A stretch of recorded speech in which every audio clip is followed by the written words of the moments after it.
a few days what our new board will look like.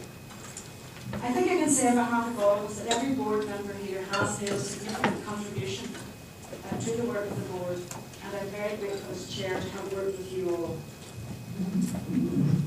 On the upside, we look forward to some new faces who will undoubtedly bring fresh input and perspective in helping the board undertake its statutory duties to hold the PSNI to account. There is no doubt that there are very difficult times ahead. Like many organisations, ourselves and the PSNI are facing financial limitations, and we have to work to do this, to work to ensure that this does not dilute our accountability role. We are, however, committed to ensuring the delivery of an effective and efficient police service within those limitations. Other changes to policing structures include the 72 new independent ECSD members who will be announced directly after this meeting. The new members come from a range of jobs and backgrounds and will have an important role in local policing as they work with the local communities and with the PSNI to help make their own areas safer. We are now facing into another marching season, which, unfortunately, particularly in recent years, has become almost synonymous with violence and unrest on our streets. No one wants to experience this kind of unease across our communities. No marcher, no protester, no civilian and no police officer wants to be caught up in violence and unrest. And I would echo the Chief Constable's words that violence is not inevitable and would pay tribute to those who continue to engage throughout the year with the aim of avoiding unrest. There is no quick fix, but our community can no longer afford, on so many levels, to be caught up in this type of unrest. I sincerely hope that the next couple of weeks will be peaceful and will allow everyone in our community to go about their lives in safety. Board members welcome the follow-up report by HMIC on historical inquiries team, which was published this week. The board will discuss in greater detail with the Chief Constable the necessary actions and timescales to remedy the outstanding issues identified by HMIC. Discussions will also be needed with the Justice Minister and others in moving forward, as it will be important that the lessons learned from this follow-up report are not lost in establishing the Historical Inquiries Unit, or the Historical Investigations Unit, rather. I want to take this chance to condemn those who put a device onto the car of officers in Derry last week. Those responsible have nothing to offer our society but destruction and threat, in contrast with the strong, proactive work that police officers carry out in our streets every day. And these people have no thought to the dozens of innocent lives that they put at threat. And it is a stark reminder to all of us that police officers are still under severe threat while they go about their daily tasks of keeping the rest of us safe. So I want to thank them on our behalf for all the work that they do. We have your report, Chief Constable, and at this stage I'm going to hand over to you. Thank you, Chair. And we have been finished with the monthly report, and that's also been made public. So whilst it's been a shorter period than normal since our last public meeting, it has been a busy one, and indeed a challenging 2 weeks in policing, as you have just referred to. We had the attack on the police officers in Eglinton near Derry, Londonderry. It is the easily forgotten fact that the police officers and staff of the PSNI are delivering a service to the community of Northern Ireland while under a severe threat from violent dissident Republican groups.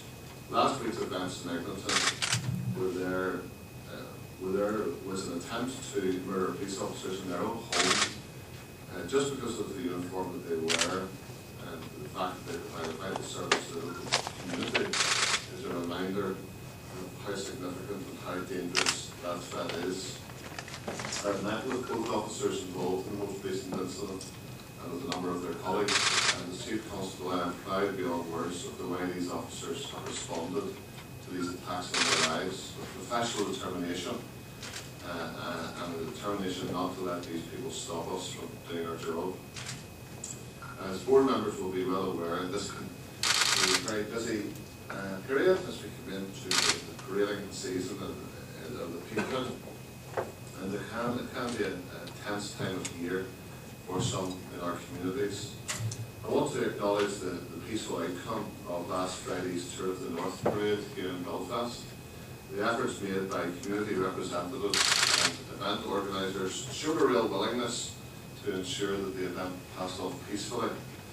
And I think this creates a positive platform for dealing with sensitive parades and related protest activity throughout the coming weeks. And of course, that includes this coming weekend with the White Rock Parade. We know that community confidence is impacted by how we conduct our policing operations, as well as the style and tone of our language when discussing issues which affect those communities. We know that we don't always get that right, but we are listening to communities, and where possible we will adapt our policing approach and our language to ensure that the police service is not responsible for raising tensions at what can be a difficult time.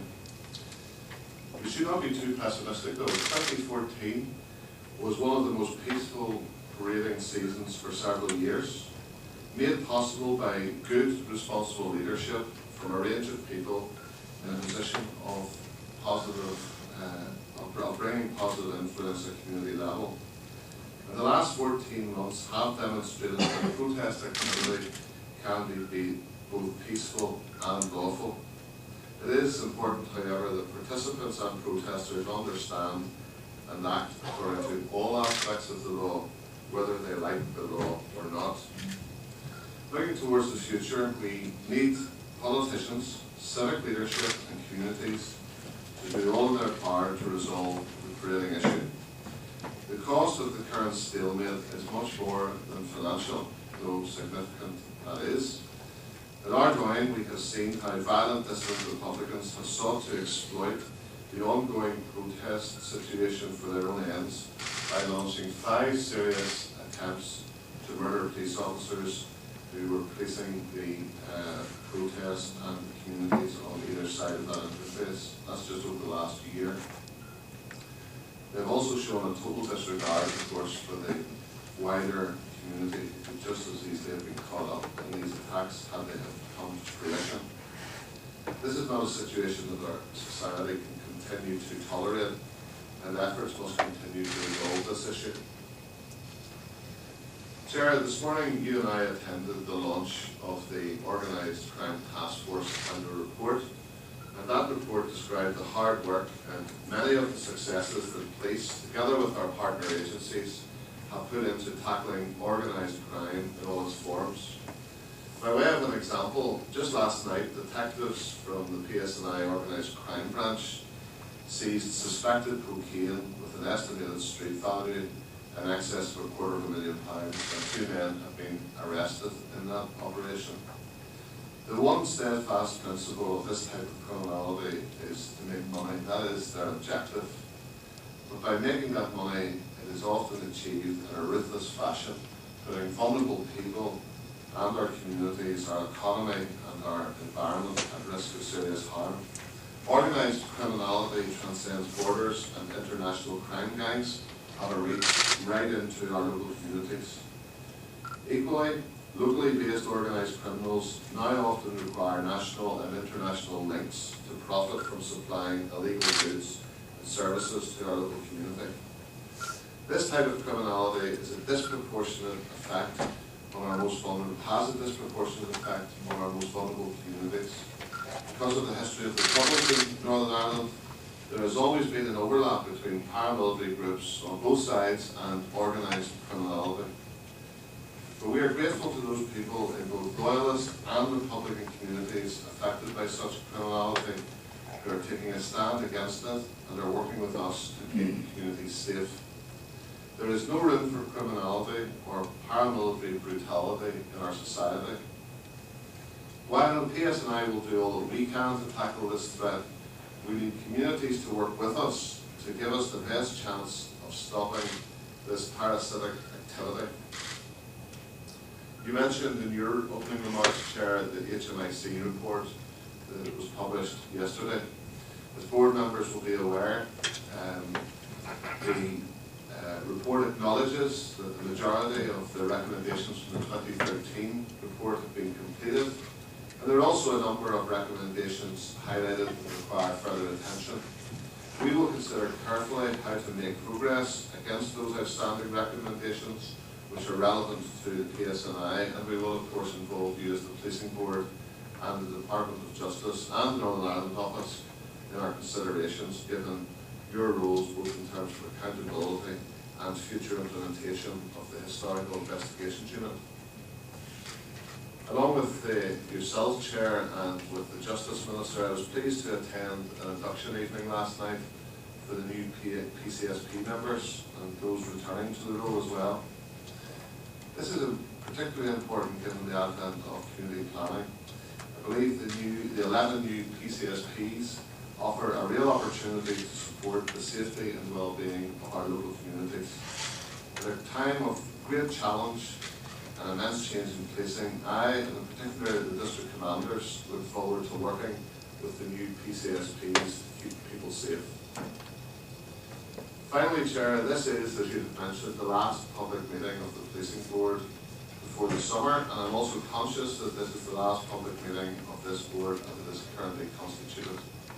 I want to take this opportunity to say thank you to this board for your contribution to policing over the past 4 years or so. Our relationship has never been an easy one, nor should it be too comfortable or cosy. Accountability is critically important for the delivery of effective policing and community confidence. I and the senior team are deeply grateful for the scrutiny that you have provided on behalf of the communities that we serve, and I know that in the future the Policing Board will continue to shape and advise policing in a real and meaningful way. Thank you, Chair. Thank you, Chief Constable. I'm going to move straight to the question. I think I'll start with a question on the HMICs as the graduate report. I'm going to talk to you.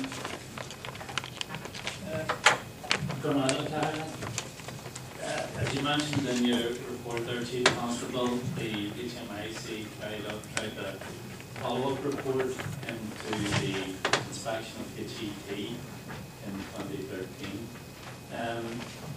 I was wondering, given the fact that they have noted a number of their recommendations haven't yet been implemented, could you give us a time scale as to when those recommendations will be implemented? Because many of them go to the heart of confidence in policing and around issues of transparency and independence.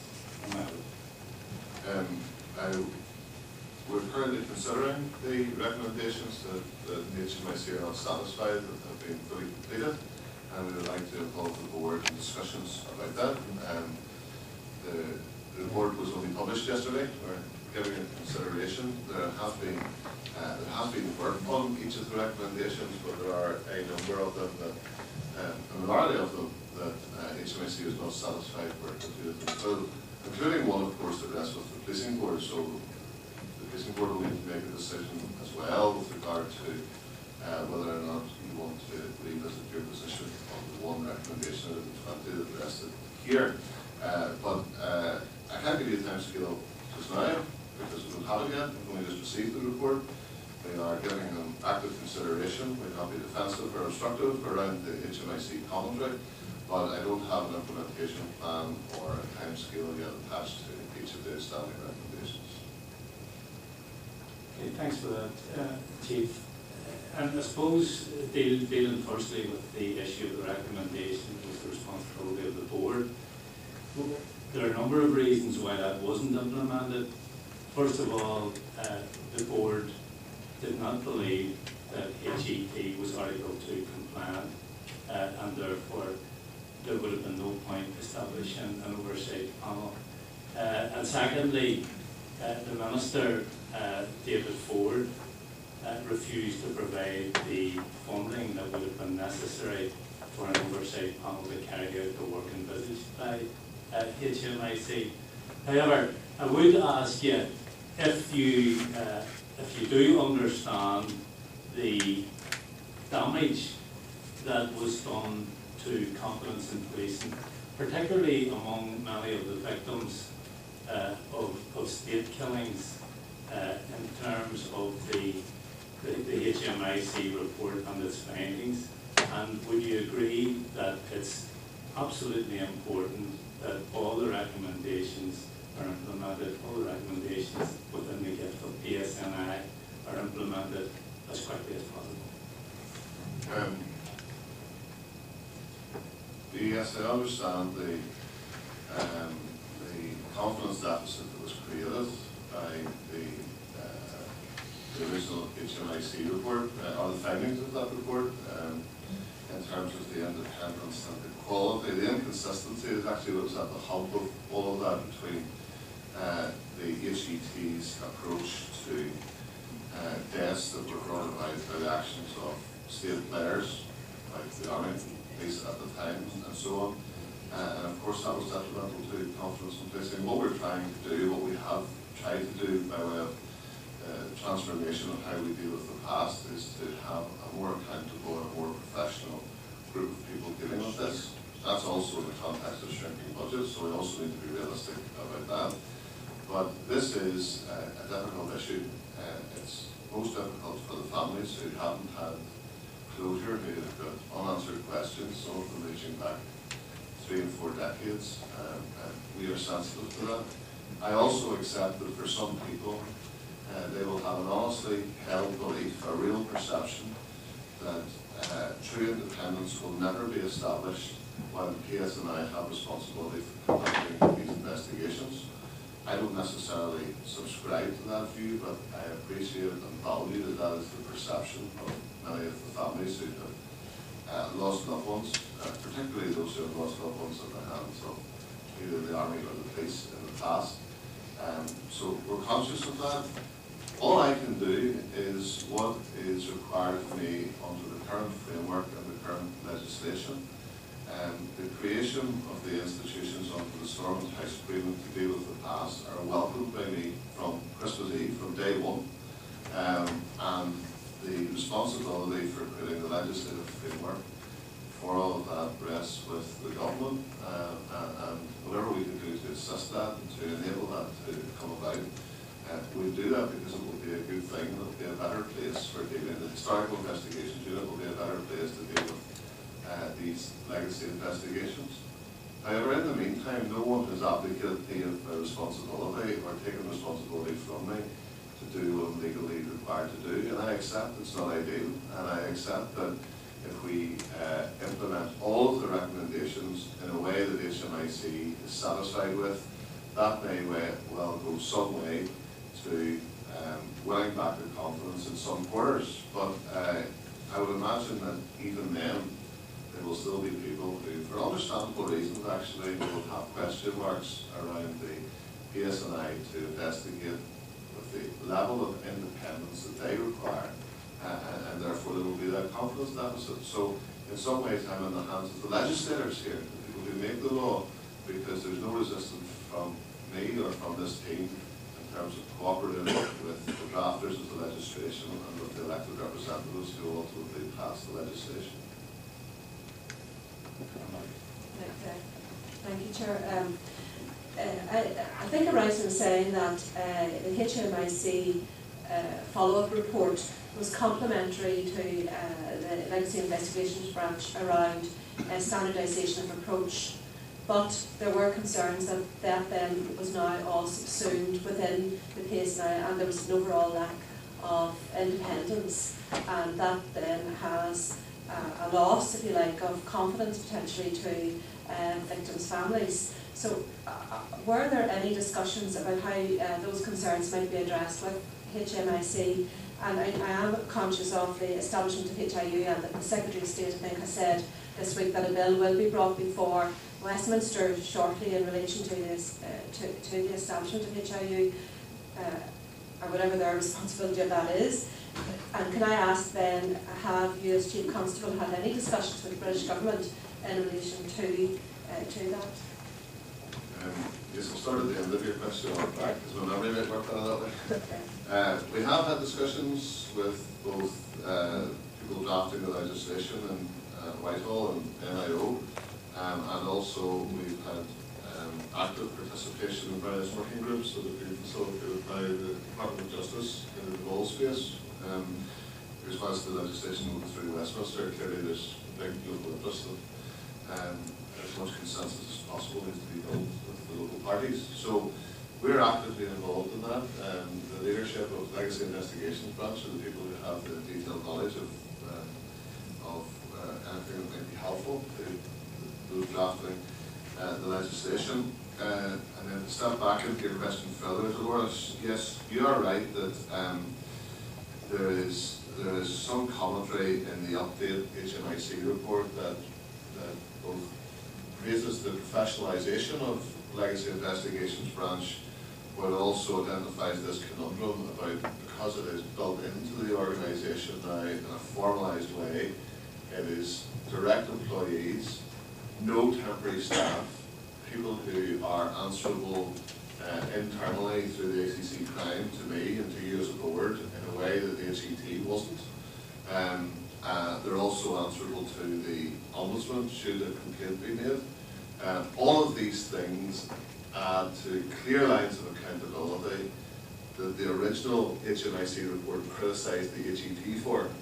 So we have fixed that, we brought them clearly into the PSNI fold. We're not pretending that it's arm's length. What we're saying is you are accountable under the Police Act to your chief officer in the form of the ACC Crime, and to me as the chief, on through to yourself as the board. The Ombudsman's engagement applies.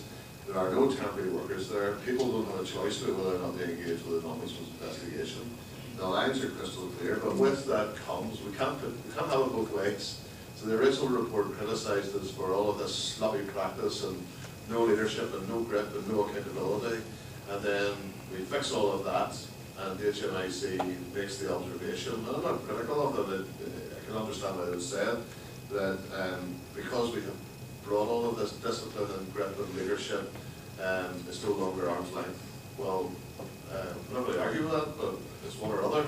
And actually, I go back to my response to Pat's question. I accept that for some people, the perception of independence will never be achieved when the Police Service of Northern Ireland holds responsibilities, because they see a link between us and the past.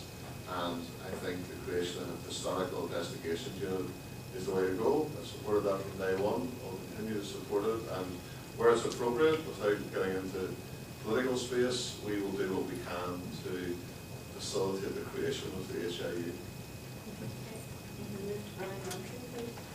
Thank you, Chair. Chief, I wonder, could you comment on the police response in terms of traffic management and your role in terms of regulating traffic issues in the centre of Belfast, given the recent reprofiling of bus lanes and other areas? Also, have you any intention to take out or to reprofile your use of motorcycle personnel or other personnel in relation to traffic management issues in the centre of Belfast?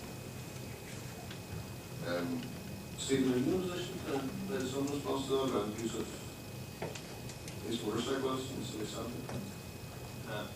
On the police motorcyclists, I think you're referring to the fact that there were 4 motorcyclists who were on full-time motorcycle duties who are no longer on full-time motorcycle duties. That's as a consequence of our reorganisation to deal with the fact that we are a smaller organisation with less money. They will retain those skills and we will deploy them, but as opposed to them being a daily resource, it will be used on a more prioritised basis, events, parades, other operations, and then they will do other duties, those officers, on a day-to-day basis. In relation to the bus lanes and the recent development, Alan may know a little bit more about that, and I'll tee him up for that in a minute or two, but we did, you know that this is a development that is part of a wider Belfast strategic network plan. The DRD are leading on it. We do have some enforcement responsibilities for it. There was a 3-week grace window in which people were notified of the new arrangement. It was well covered in the media and various announcements, and we're now moving to a period of enforcement. It's far too early yet to say how that looks. It's only a matter of days old, but it's something that we'll keep a close eye on. My colleague here, Alan, has an Inspector Leach, works for him, who is our resident road traffic expert and would liaise with the relevant authorities. So perhaps Alan, if there's anything to add, I don't know. Thanks, Stephen. I was smiling when you said that. I don't really have a whole lot to say. It is DRD led, and actually, despite much of the publicity we've heard this week, there hasn't been any significant effect, there hasn't been any change to the actual proposed operation of the system. It just has this element of enforcement. That has brought it back to the surface scheme. It's probably brought some of the local commentary and public commentary back to, we can probably remember what took place at the introduction of bus lanes in the first instance. But fundamentally, we just see this as the next logical step in making sure that transport strategy for Belfast works. And whilst it has many benefits, it will have in the short term some drawbacks. I'm sure we'll find a way to make that work on a sensible basis. And just quickly, sure, I heard the radio this morning that there have been 200 breaches over 3 days, or 240 breaches recorded over 3 days, and they're progressing through those. But given that those motorcyclists themselves had a very good reception from the community, or well received, they seem to have a good profile in the community, given the time that we're into some reorganisation of transport within Belfast, is your action a bit preemptive in many ways, and is that not a time for a bit of community hand-holding to maintain and sustain community confidence, particularly in the centre of Belfast, particularly at a busy tourist time as well? I just ask you to take that away as a Christian board member for consideration. David, do you want a supplementary? Yeah, thanks very much, Chair. Just very quick supplementary on all this might be the department. In relation to processing of the penalties that are through these cameras, presumably there's police staff, albeit police screening staff, that are responsible for the processing of that. Can you just give a little bit of clarity on that? Who is actually processing, monitoring the information that's coming through from these cameras? Is it the police staff or is it The cameras it's not our scheme, they're our cameras. I don't believe we do the back office processing. As I said, we're literally in the first days of moving into the sort of pseudo enforcement of this. To take your point, Brian, I think there will be a large number of breaches early because the scheme has been introduced. There hasn't been a significant deterrent applied around that. Therefore, the scheme starts to break down because people start to know that they can use the route and have no consequences from that. I think the one good thing with this in the current conversation is that peak will come down quite sharply now that people's deterrent and will actually manage the back office piece. I don't believe that's something we're currently picking up, but I'll clarify in back to you. Robin Newton? Thank you, Chair, and forgive me, Chief Constable. There's a few parts to my question. I just wanted to confirm that we have received a copy of the Ombudsman's report concerning the unprovoked attack on number 6 District Lodge on the return journey from the field along the New Norwich Road on the 12th of July 2013. I am aware that number 6 District is holding a press conference tomorrow morning with the intentions of releasing the Ombudsman's report, and I'm sure you will respond in full and in a detailed manner to that in the near future. However, can I be assured that the Chief Constable will give the report findings the detailed attention they deserve to enhance community confidence? And I understand the report is actually contains some disturbing issues, and maybe the Chief Constable could make some comments to the board at this meeting. Well, I have been copied in the letter that I suppose the conclusion of the Ombudsman's report, the investigations that have been made on behalf of number 6 District. And this is, as you mentioned, regarding the return parade on the 12th of July 2013, so it's coming up with 2 years old. These events, and there's been a lot of water under the bridge since then. And of course, by definition, the Ombudsman's investigation was focused on the police. The Ombudsman doesn't have a remit to look at the other stakeholders in this. That would be Short Strand residents, even the behaviour of some people who may have been accompanying the parade. So the Ombudsman's investigation is, by definition, by law, focused on the actions or inactions of the police service. And of course, we will always be open to give active consideration to the findings of the independent police ombudsman in relation to this. The Ombudsman's report concluded that there was no misconduct identified on the part of any individual officer. However, the Ombudsman did find that the police had failed to protect Orange Order members on their return parade. And that was because of a number of shortcomings, mainly around planning for the event, with regard to police deployments into the Short Strand area. That was a shortcoming that the Ombudsman identified. I have to say as well, within days of this, we commissioned our own review and identified those things ourselves by way of an internal review, and we actually shared that with the community and with political parties at the time. So I'm not hiding behind that, Robin. It was, there were shortcomings around planning and deployment, and of course, fundamentally I've tried to come back to the basic purpose of the police service, and that is to keep people safe. And clearly on this occasion, we were unable to fulfill that responsibility because of failure in planning and deployments into the Short Strand. And for that shortcoming, I am sorry.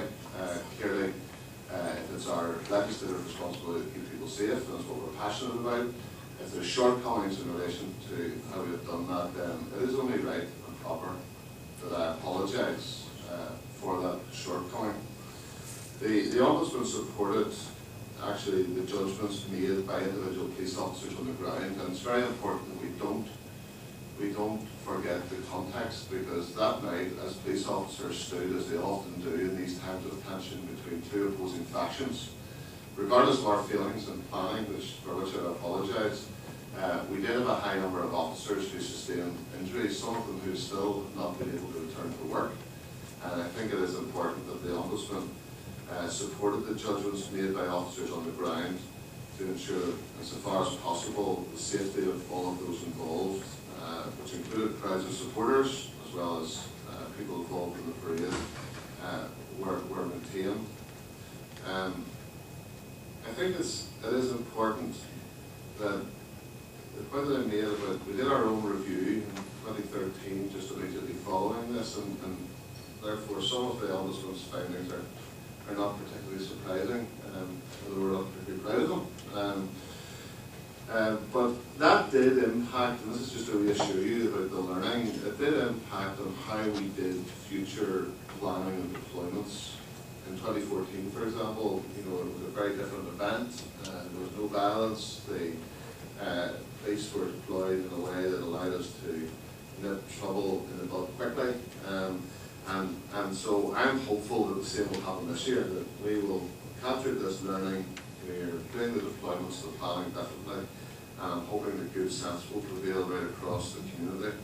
I accept that community confidence, and the final point of your question, it is impacted by how we conduct our policing operations, as well actually as the style and tone of our language. It's important. Everybody's language is important at this time of year, none less so than mine, and a lot of my senior colleagues sat beside me here. We know that we don't always get it right, but I also believe that we have demonstrated that we're prepared to listen to communities, to the Ombudsman, and that we will adapt our policing approach and indeed our language when it's appropriate to do so, so that we can continue to build confidence and keep people safe. Thank you, Chairman. Thank you, Chief Constable, for that. Just briefly, obviously the press conference will take place tomorrow morning. There were people injured during the meeting. There was clothing and regalia damage. I think it would be appropriate, Chair, following that, if there was a detailed response from the Chief Constable to the press conference. Well, we'll see what unfolds. I'm making a very public statement that we accept the Ombudsman's finding. The Ombudsman did not suggest or recommend an apology. It made a reference to the fact that one being sought for. The Ombudsman has independently come to a conclusion that despite many other factors, there was no misconduct for any individual officer, but there were shortcomings in our planning and our deployments, and as a result, we were not able to keep people safe, and that's our purpose, and for that I apologise. So we'll see what the Orange press conference produces tomorrow, but really I think my message is quite plain and simple and unequivocal. I'm not hiding behind anything. It's our job to keep people safe. We didn't do it on that occasion, and for that I'm sorry. We have three people who would like to follow up on this question. Debbie, Patchy and Dolores. Thanks, Chair.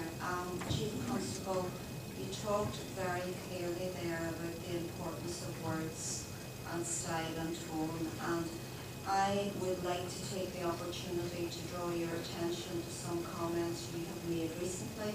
And Robin Newton, my colleague, is talking about a Protestant community on the Newton Ards Road, or Lower Newton Ards Road. But recently on the Nolan Show and in the wider media, you have made some comments about loyalist communities. And specifically, I want to refer to your comments around loyalist involvement in human trafficking, sexual exploitation, and loyalist criminality in general. So before I move on, let me be clear and say that criminality is wrong. I support your opening comments around that, and the PSNI should always be robust in addressing it.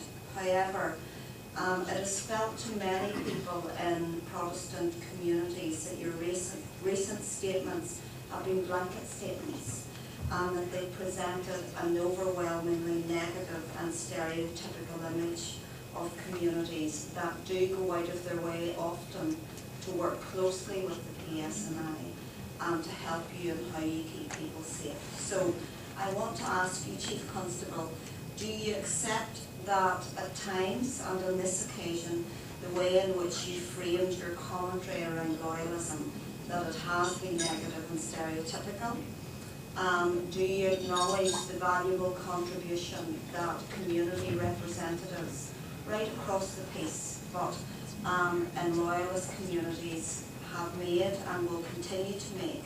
And I suppose thirdly and most importantly for me as a policing board member, if you have the intelligence and the evidence to support the comments that you have made, can you talk to this board about your response to the issues of human trafficking and sexual exploitation? So, in essence, how many arrests have there been, and what has the response looked like? Okay, well, so a lot of that. I think it's, well, first of all, my commentary in the media recently, I thought I had talked about loyalist paramilitary groups rather than loyalist communities, and I differentiate between the two. And actually, I am a police officer, and loyalist paramilitary groups, and by that I'm talking about the UVA and the UVF, are illegal organisations, and I shouldn't be surprised if I'm going to pursue them for breaching the law by existing. So I need to be absolutely unequivocal in that.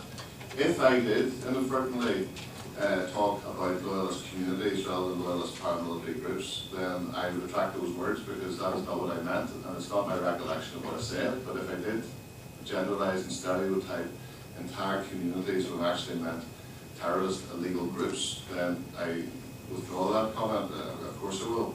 And even within some of these loyalist paramilitary groups, whilst their existence is legal, I would acknowledge that there are individuals who are working for good and for the benefit of communities and seeking to transform those groups out of something that is illegal into something that is positive within communities, and are seeking actually to be community builders and to be forces and influencers for good. And of course, people are sometimes selective in quoting me and other people in public life, but I think pretty much all of my commentary has been balanced in that way, where I have acknowledged that even within these paramilitary groups, there are people who are a force for good and who are genuinely seeking to transform them. I mean, there are connections. There's no point in telling otherwise. There are connections between individuals or even smaller factions who happen to have connections with loyalist paramilitary groups who are also involved in criminality. And that's a different thing from saying that these groups in their entirety at a leadership level are running organised crime groups.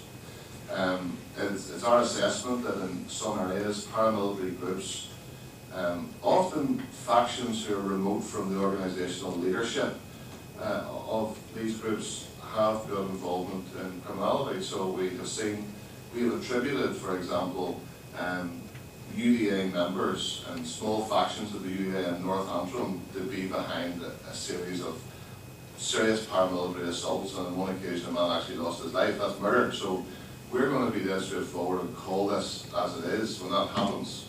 We have said at this group before that some factions of the UDF, for example, in East Belfast, have been involved in criminality, and I don't have the figures to hand just today because this is a question on the hoof, but you know, we would be able to provide figures of where members of that organisation within that locality, I'm not talking about anything endorsed in senior leadership level, but East Belfast UDF, we have gone on the record saying that there are elements there who are involved in criminality. That's a very different thing than generalising and stereotyping about entire communities or even entire organisations. I'm happy to accept that the Loyalist community is a diverse one, and the majority of people coming out of Loyalist communities just want the best for their community and are working hard to that end. But nor am I going to pretend that there are not problems within some paramilitary groups about people who still want to hang on to criminal activity and exercise influencing communities in a negative way through violence. We see that. You as a board quite rightly hold me to account about what I'm doing with the scourge of paramilitary beatings and shootings. Well, those all happen, are conducted, carried out by people who are in paramilitary groups. So we can't pretend that that is not the case. But nor do I want to raise tensions or ostracize myself from entire communities by stereotyping. If I have given that impression, I shouldn't have done that, and I retract those words. But I thought that my commentary had been around factions of paramilitary groups who are not cleansing themselves of criminal activity, because that is a problem for us, and we'll continue to investigate it. Well, can we move to the other two people, because we still have a couple of questions to get through. So Pat, I believe, and Dolores also wanted to say something. Just returning to the trouble in the Short Strand, Road in 2013, I feel compelled to make some commentary on it because I was there on the ground in the Short Strand days and the police on the day. And I mean, the trouble was going two ways. There was thrown from the Short Strand, and there was also thrown from the Loyalist side. And I spent half the afternoon looking and dodging missiles, including dozens of golf balls. Now, I don't imagine those golf balls came from somebody who was coming home from 18 holes of golf. Somebody from the Loyalist side went out with golf balls in their possession, and if they weren't going for 18 holes of golf, then they were going to use them as missiles. So, you know, I just feel compelled to try and defend the people of the Short Strand, because that community has been beleaguered for many years.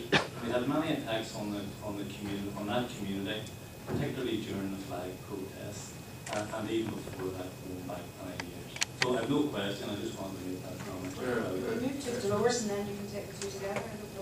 There's a similar. Well, Chair, I just would welcome honest dialogue and help for the people who have to continue to live under the jackboot of former paramilitaries, because I get representation of both Loyalist communities and Republican communities of people who are still afraid to speak out because people are seen still to be in charge and retain themselves as gatekeepers. So I welcome a refreshing, honest dialogue and calling a spade a spade. And I understood that some 17 years on from the Good Friday Agreement, that those paramilitary organisations were to cease to have existed. And in fact, I've heard senior police officers refer to them as none other than criminal gangs. But Chair, just really on the cost of policing of the divided society, can I ask what the current cost is on a daily basis of policing today on camp? Yes, well, Stephen might have that figure in hand, but it's important that we're accurate in this because we tend to be quoted and have figures quoted back to us. So I want to just give an accurate figure, Stephen. If you have it, you can comment on that on a moment. In relation to Pat's challenge, I think it's a very valid one. I did start my comments in response to Robin's question by talking about the Ombudsman's role is to investigate the police. He wasn't investigating the residents of the Short Strand or attributing any blame to them, nor was he investigating the people connected with the Orange Parade. He was only investigating the police.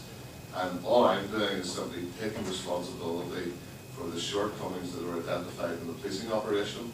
I'm not laying any, I'm accepting responsibility for the actions of the police on the day. I think other people need to own their words and own their actions. The whole reason for the delay in the apology was actually the police didn't start this. The police were caught in the middle of this. Now, the Ombudsman has rightly identified that with further planning and different deployments, we might have been able to respond better and quicker to the violence that went two-way between the Orange Parade and the residents of the Short Strand, or some residents of the Short Strand. So I accept your point entirely, Pat, but I'm speaking only in response to the findings of the Ombudsman's report, which has identified shortcomings in our planning and deployments that we already knew about. The broader point, you know, the cost of Tridel, do we have that at hand, and accurate figures, David? Yes, Dolores, the cost of the policing the parades, protests, and the related disorder and security operations associated with Tridel as well. I'll give you two figures, and these are both from the 1st of April 2014 to the 30th of April 2015, so some 13 months. The cumulative average daily cost per month is £26,073. So that's over that whole spread. Obviously, it's actually started higher and it's gradually reducing. The average, the cumulative average, is £26,073. But the most recent full months of April 2015, the average daily cost for that individual month reduced to £12,224. Thank you. Thanks very much. Thank you, Chair.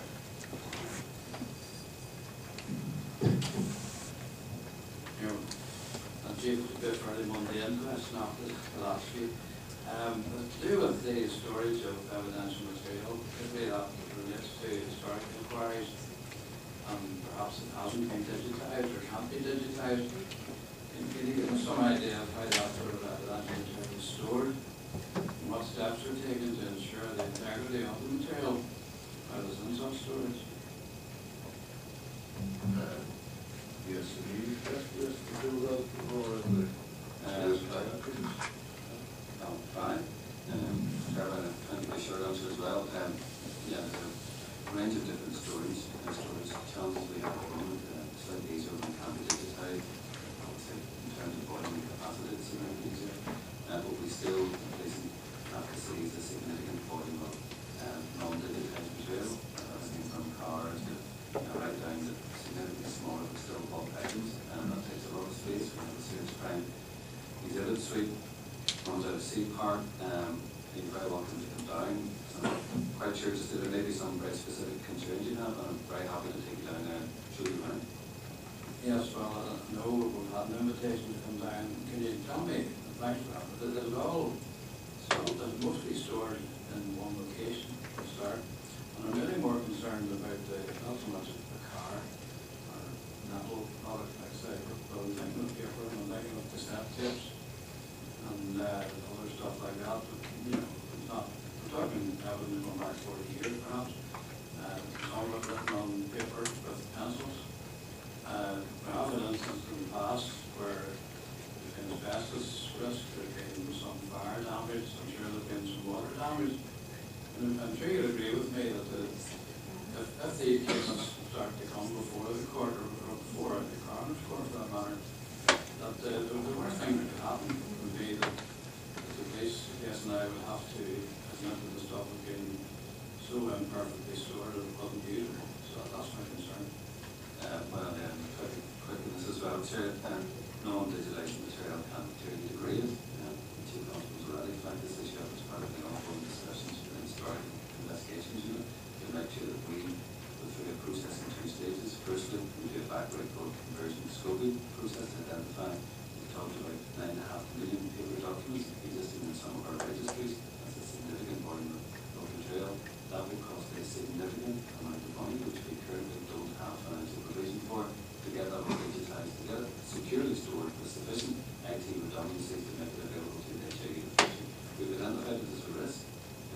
said we would like to fix it. We would prefer that we were able to hand all this material over, but so comparable to the HIU, what there currently is no financial provision to make us produce. Jonathan, Greg? Thank you, Chair. Chief, on Sunday, the 21st of June, a member of staff returned to Stormont to pick up something in the Hennington, only to discover that the building was being searched by the PSNI. Can you outline the rationale as to why the building was being searched? Was it part of an ongoing security review? Was it a flags issue? Or was it more particular issue as part of an ongoing investigation into the member? What's going on? I don't know. I mean, there's no planned search operation at Stormont in terms of offices, buildings, or anything like that. Clearly, there is a service level agreement with the authorities at Stormont around the police presence, but it may well be that there was a check of the corridor or something. Steve, do you want to?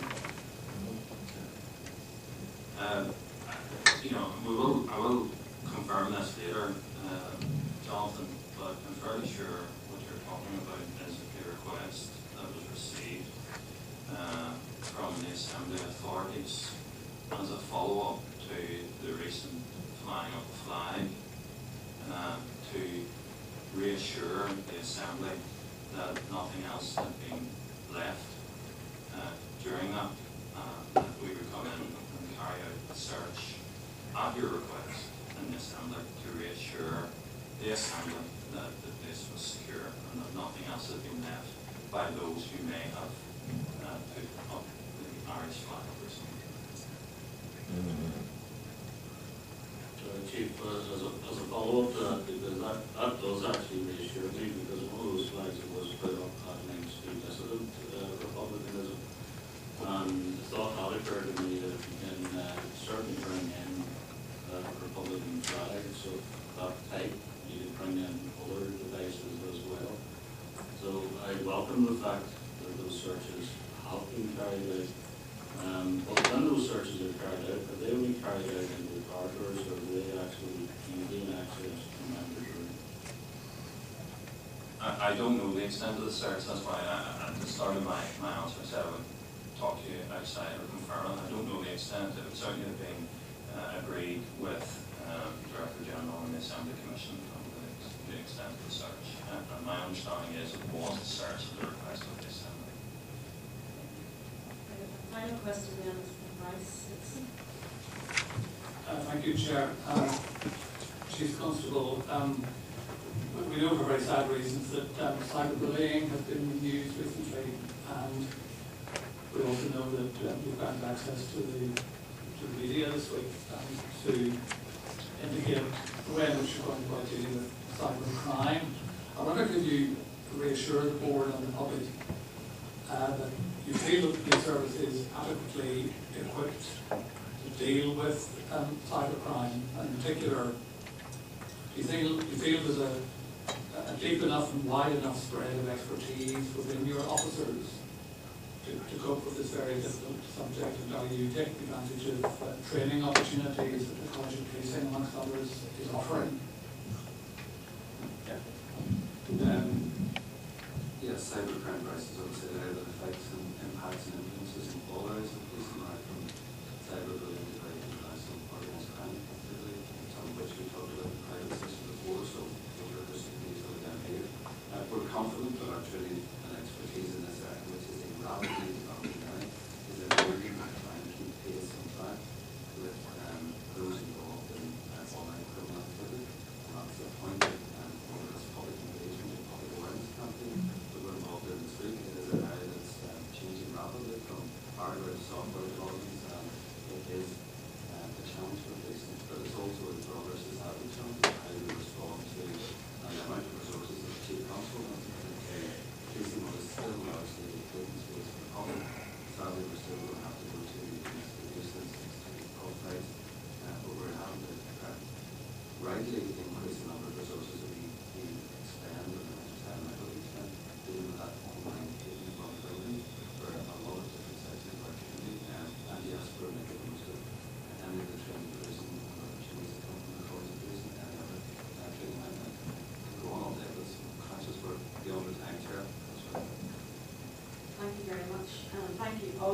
in your contributions today.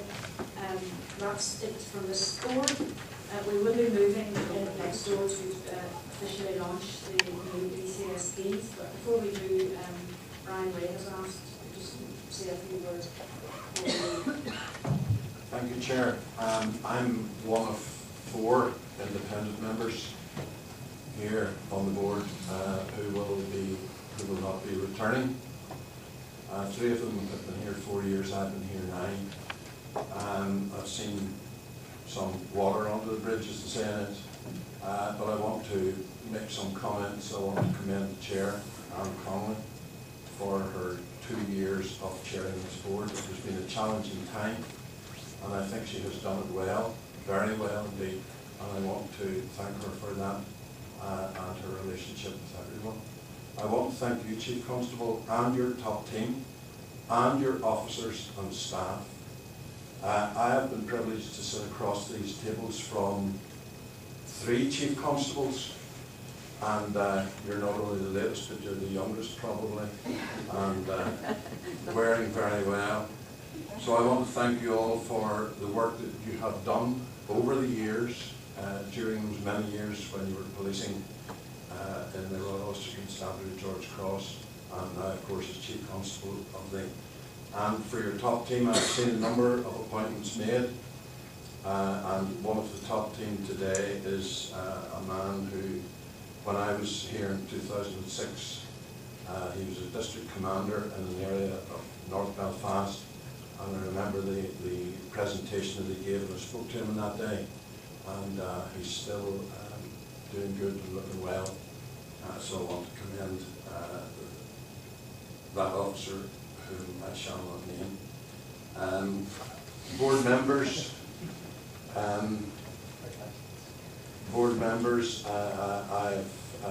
again, this is the 3rd iteration of the board that I've been on, and I want to thank colleagues. I've worked in the public sector probably in the region of 45 years, and on this board I have met some of the finest people that one can meet and work with, as to their integrity and their diligence to duties, and I want to thank them for that. And for the policing board staff, finally, some of them are sitting here around us, and I want to thank you all for the support you've been to us as a board.